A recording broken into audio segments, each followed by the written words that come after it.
Good evening mga kababayan. Yun na yun, oh.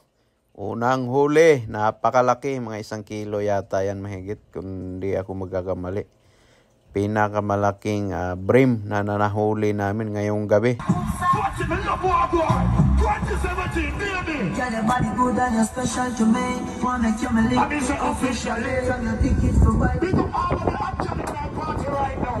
Nandito pala kami ngayon sa syudad or mismo sa city na Mingwit. Kita niyo yan, oh, daming mga ilaw kasi dahil dito kami sa isang plaza na nasa sentro ng Hamilton. Dahil sobrang lakas ng hangin doon sa kabilang area, so dito kami. Kita niyo man ang lakas na ng hangin at napakalamig dahil winter na ngayon, kaya ganito ang kalagayan. Pero ang mga Pilipino ay mahilig sa fishing, kaya yun, umulan, umaraw, bagyo, mamimingwit talaga kami dahil libangan namin to.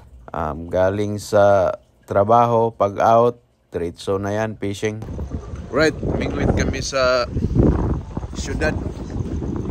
Yan yung kasama namin, si Derek Ramsey. Sikat-sikat yan dito sa Hamilton. Yan, oh, napakaganda. Oras pala dito is 10:00 na ng gabi, mga kababayan. Galing kami sa trabaho, diretsong fishing. Yan na, pumuisto na ako dahil sana swertihin tayo ngayong gabi at makahuli tayo ng mga kahit anong klaseng isda basta kumagat sa ating pingwit. Sobrang lakas lang talaga ng hangin dito, mga kababayan. Kahit mahangin, kahit pagod, basta maka-fishing lang, enjoy na kami niyan, mga kababayan. Yan na, si Bart, tinapon na niya yung panghuli ng pinakamalaking isda daw. Yan yung trabaho ng mga kusinero dito sa island. Dahil yung narinig yung mga music na yan, maraming mga diskuhan dyan, pero hindi kami mahilig sa mga ganyan. Mas pinipili namin mag-enjoy sa fishing kaysa makipag-disco-disco or inom-inom sila dyan, dahil di tayo pwede dyan sa mga ganyang kalakaran. Fishing lang ang libangan namin.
position after you throw this.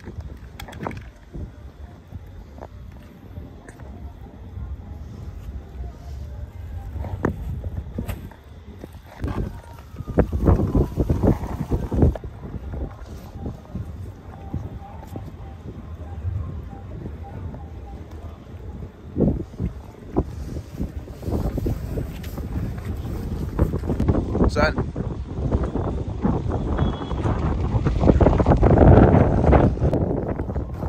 Mami na. Siksik sa bato. Pula yung mata ng isda.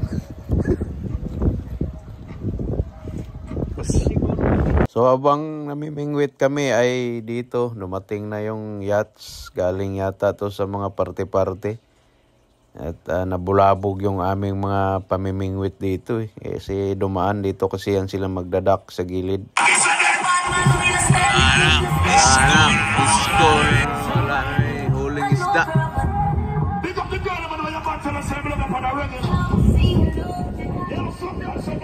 Oh yes, mga mananagat.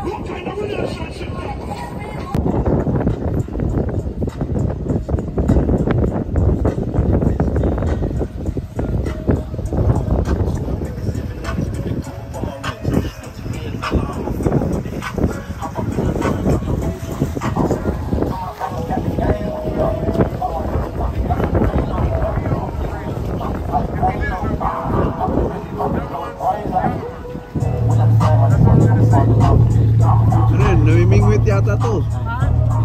Namimingwit.